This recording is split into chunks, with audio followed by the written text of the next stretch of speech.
All right, Coach, I know you've had a chance, a day to look at things, and it was a frustrating day for Jameis Winston and the offense. It was a day where the offense actually did pretty well, considering the circumstances, but some self-inflicted wounds. And what did you take from that? I mean, yeah, we fought ourselves back just like we have the last 3 or 4 ball games, digging holes and then coming back, having a chance to win. I think the difference, we've had the turnovers before, but we hit the deep passes, and we missed 3 deep passes for touchdowns that we've been making.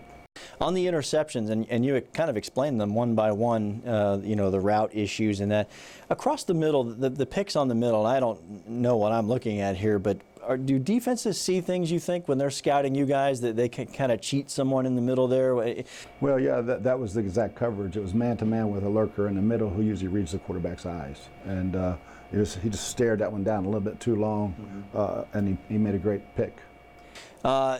No Mike Evans, no Chris Godwin in this game, and you mentioned we missed a couple of deep balls, so that may be the effect of that. But now that you've had a week to see what these guys can do things change perhaps for one more week to kind of suit what these guys do? Yeah, I would hope that we make those plays in this game. The guys were in position that stepped in and made plays. McElroy, Hyman both made big plays in the game.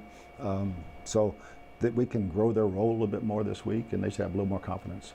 Cody McElroy, he made an entire stadium Google Cody McElroy on their phones. Who is Cody McElroy? Because that was a neat play and a neat moment in the game. Yeah, he was a baseball player, basketball player, and then he started playing football, and he was a big, good-looking athlete who can run, and he's learning how to play tight end. And the one thing he can do is run and catch.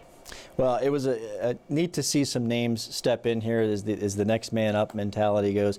On the defensive side of the ball, I mean, this thing looks like it's really cooking and what you guys envisioned back, in training camp.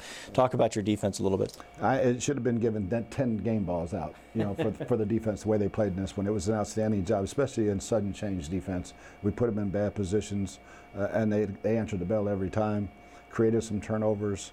Held Deshaun to one of his lowest games in his career.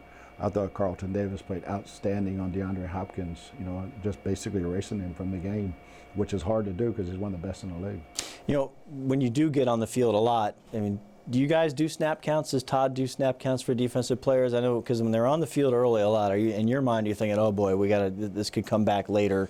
The defensive line, we rotate pretty solid, and we try to keep most of those pass rushers under 50.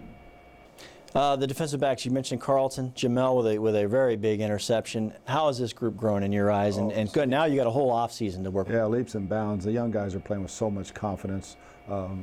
Communication is key for defense, and we're communicating extremely well. And just can't say enough about all the young players. And then the veterans like Levante having a great year, and Sue and everybody else. JPP, 3 sacks. He's finally in shape now in the season, so can't wait to hopefully get him back. What does 8-8, the possibility of 8-8 mean to this room?